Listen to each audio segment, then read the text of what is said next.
Good morning friends. આજે આપણે જોવાનું છે આલેખની રીત વડે ગતિના સમીકરણો. વિદ્યાર્થી મિત્રો, આ જે સમીકરણો છે એમાંથી તમને કોઈ પણ એક સમીકરણ પરીક્ષાની અંદર 4 માર્ક્સની અંદર પૂછાય છે.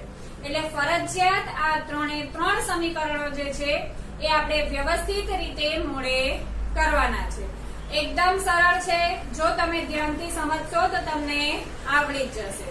ચાલો પહેલા આપણે જોઈએ આલેખની રીત વડે ગતિના સમીકરણો કયા કયા છે તેની આપણે ચર્ચા કરીએ.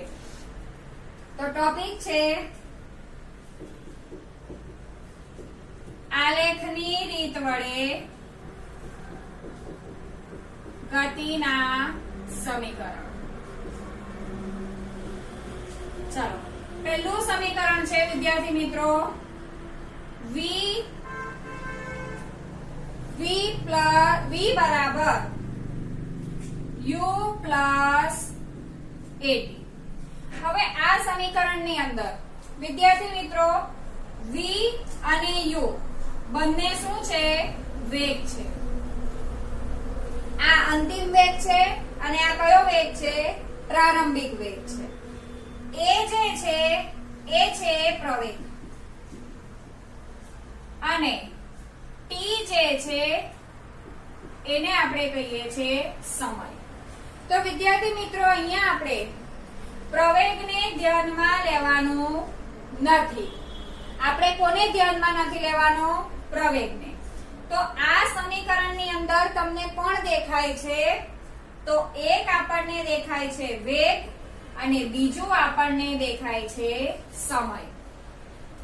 તો તમને વિદ્યાર્થી મિત્રો કાં તો તમને સૂત્ર આપી દે કે v બરાબર u પ્લસ at ને સાબિત કરો, અથવા તો તમને એવું પૂછાય કે વેગ અને સમય વચ્ચેના સંબંધ દર્શાવતું સમીકરણ તારવો.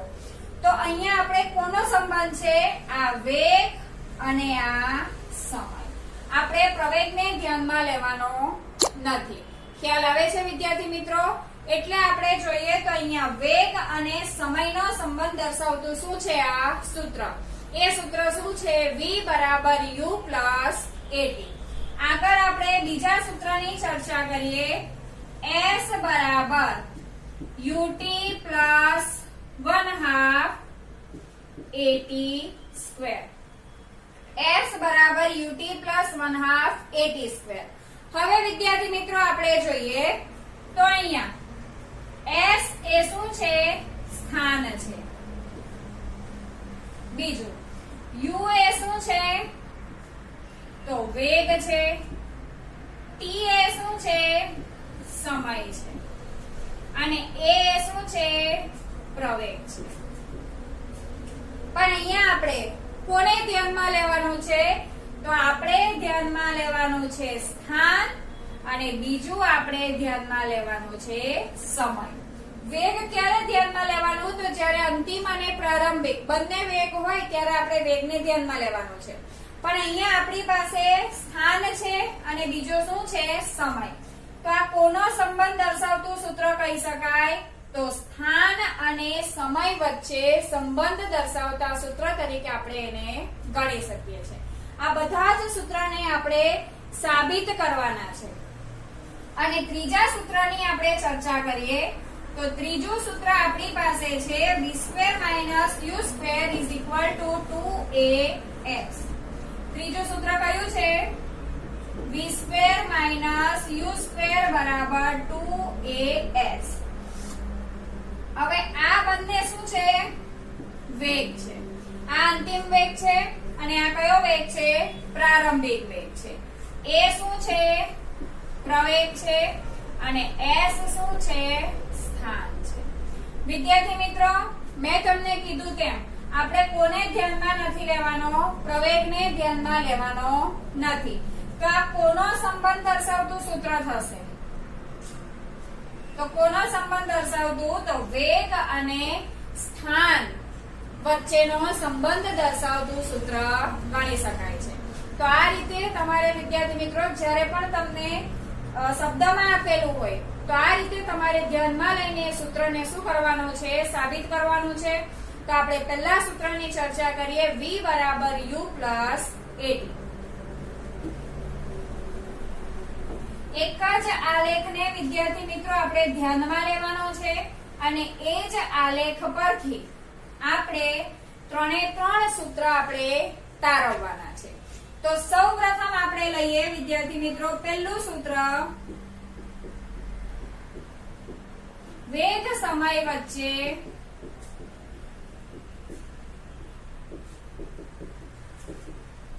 સંબંધ દર્શાવતું સૂત્ર. ચાલો આપણે સાબિત કરવાનું છે v બરાબર u પ્લસ at. હવે જોઈએ વિદ્યાર્થી મિત્રો, એક અચળ પ્રવેગથી ગતિ કરતી વસ્તુનો આલેખ આપણને દર્શાવવાનો છે. અચળ પ્રવેગથી ગતિ કરે એટલે વિદ્યાર્થી મિત્રો એના વેગમાં સમય સાથે એક સરખો શું થશે? વધારો થશે. તો એવી વસ્તુનો આપણે એક આલેખ લેવાનો છે. એ આલેખની અંદર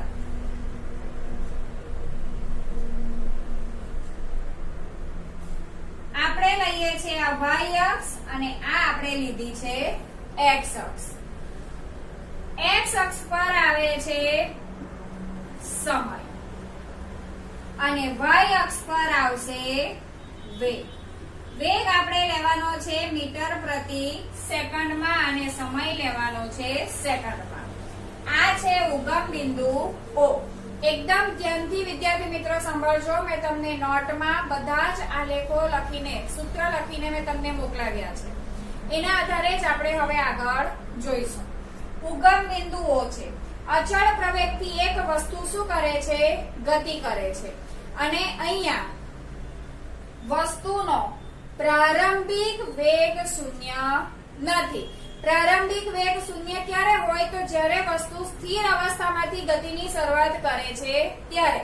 પણ આપણે તો અહીંયા પહેલેથી જ અચળ પ્રવેગથી ગતિ કરતું વસ્તુનો આલેખ આપેલો છે અને એ વસ્તુનો પ્રારંભિક વેગ શૂન્ય નથી. એટલે કે વસ્તુએ શરૂઆતમાં એણે કંઈક વેગ પ્રાપ્ત કરેલો છે. ધારો કે એ બિંદુ પાસે એ વસ્તુનો પ્રારંભિક વેગ કેટલો છે? u છે. પ્રારંભિક વેગ કેટલો છે? u. હવે t સમય બાદ તો અહીંયા આપણે લખી શકીએ અચળ પ્રવેગથી ગતિ કરતી વસ્તુનો આલેખ દર્શાવ્યો છે.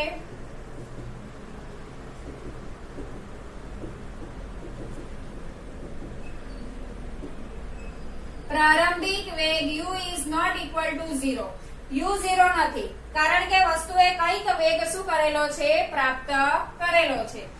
u બરાબર શું છે? પ્રારંભિક વેગ. અને પ્રારંભિક વેગ એટલે અહીંયા આપણને OA શું છે? પ્રારંભિક વેગ છે. હવે t સમય બાદ વસ્તુ કઈક વેગ પ્રાપ્ત કરે છે અને તે કેટલો છે? d જેટલો છે. તો અહીંયા આ વસ્તુ કઈક વેગ પ્રાપ્ત કરે છે b બિંદુ સુધી. ખ્યાલ આવે છે વિદ્યાર્થી મિત્રો? તો t સમય બાદ એને કેટલો વેગ પ્રાપ્ત કર્યો છે? તો b જેટલો વેગ પ્રાપ્ત કરે છે. શરૂઆતમાં એ બિંદુ પાસે u જેટલો પ્રારંભિક વેગ પ્રાપ્ત કરે છે. ત્યાર પછી એને કેટલો વેગ પ્રાપ્ત કર્યો છે? b. તો b પાસે કયો વેગ પ્રાપ્ત કરે છે? તો અંતિમ વેગ. ખ્યાલ આવે છે વિદ્યાર્થી મિત્રો? હવે આપણે આગળ જોઈએ તો b બિંદુ પાસેથી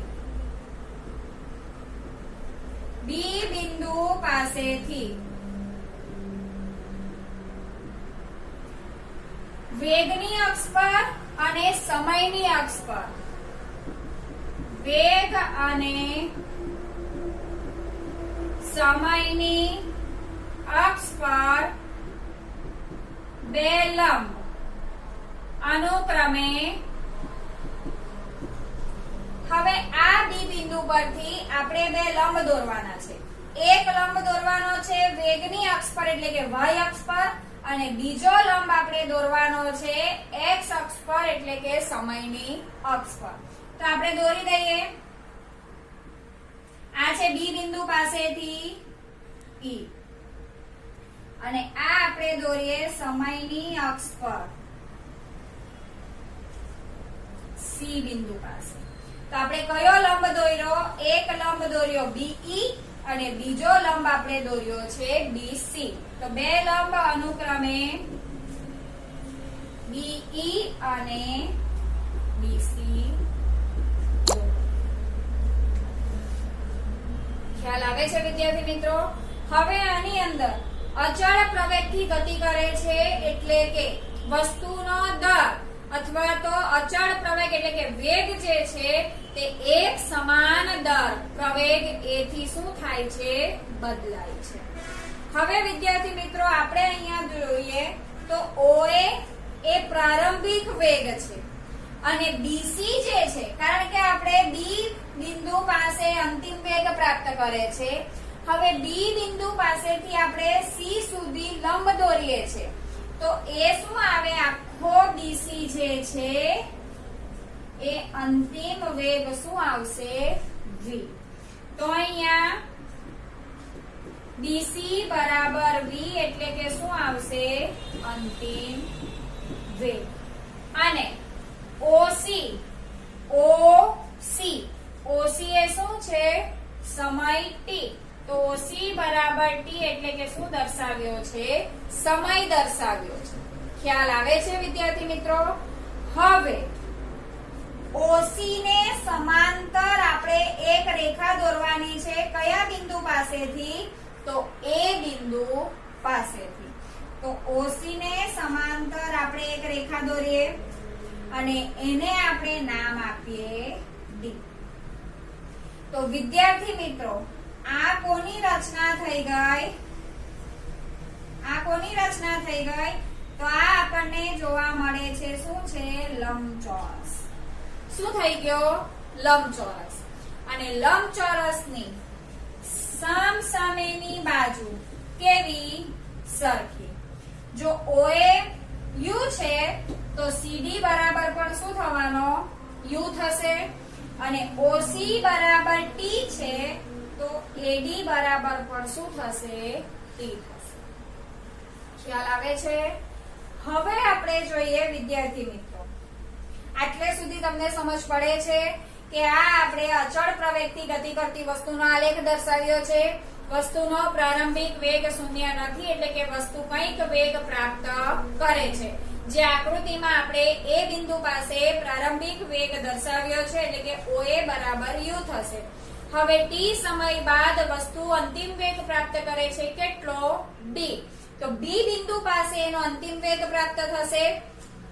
હવે B બિંદુ પાસેથી વેગ અને સમયની અક્ષ પર આપણે એક એક લંબ દોરવાનો છે. એ લંબ દોરેલો છે BE અને અહીંયા સમયની અક્ષ પર દોરેલો છે BC. ખ્યાલ આવે છે વિદ્યાર્થી મિત્રો? હવે તમે જોઈ શકો તો BC જે છે એ આ બે ભાગનો શું થશે? સરવાળો થશે. ખ્યાલ આવે છે? કારણ કે આપણે વિદ્યાર્થી મિત્રો આ આખો BC જે છે એ અંતિમ વેગ છે, CD એ પ્રારંભિક વેગ છે. અહીંયા આપણે જોઈએ તો BC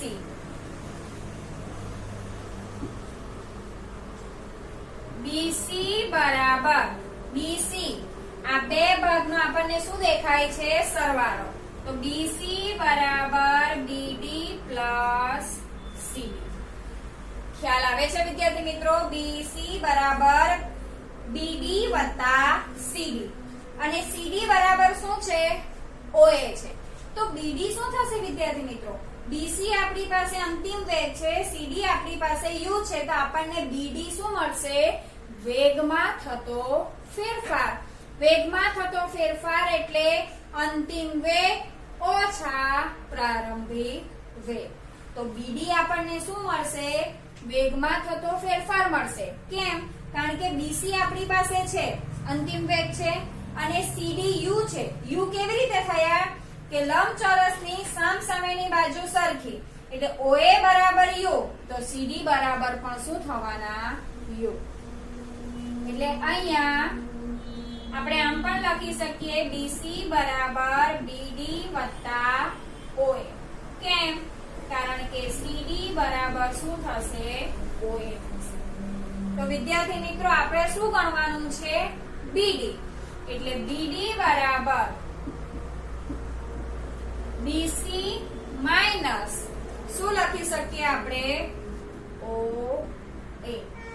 એટલે BC આપણી પાસે શું છે V અને OA ક્યાં ગયું OA આવ્યું. OA બરાબર શું છે U. સમીકરણ 1. ખ્યાલ આવે છે? તો BD આપણને શું મળે છે? તો BD આપણને મળે છે વેગમાં થતો ફેરફાર. ખ્યાલ આવે છે વિદ્યાર્થી મિત્રો? તો આ આપણને મળે છે વેગમાં થતો ફેરફાર મળે છે. ખ્યાલ આવે છે વિદ્યાર્થી મિત્રો? હવે આપણે જોઈએ આગળ.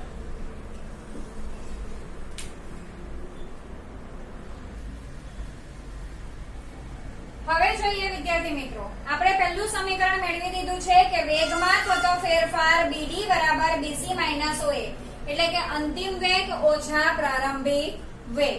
હવે વિદ્યાર્થી મિત્રો વેગ વિરુદ્ધ સમયના આલેખ પરથી આપણને શું મળે છે? તો પ્રવેગ મળે છે. તો પ્રવેગનું સૂત્ર શું છે વિદ્યાર્થી મિત્રો? તો પ્રવેગ બરાબર વેગમાં થતો ફેરફાર છેદમાં શું આવે છે? સમય. કારણ કે પ્રવેગ વેગ વિરુદ્ધ સમયના આલેખ પરથી આપણને શું મળવાનો છે? પ્રવેગ મળશે. તો પ્રવેગ એટલે કે વેગમાં થતો ફેરફાર છેદમાં શું આવે છે? સમય. હવે વિદ્યાર્થી મિત્રો વેગમાં થતો ફેરફાર આપણે શું લીધો છે? BD. તો અહીંયા BD આવે. સમય આપણે આગળ પણ લીધો છે OC બરાબર T. એ શું છે? સમય. તો સમય બરાબર આપણે શું લખી શકીએ? OC લખી શકીએ આપણે. ખ્યાલ આવે છે વિદ્યાર્થી મિત્રો?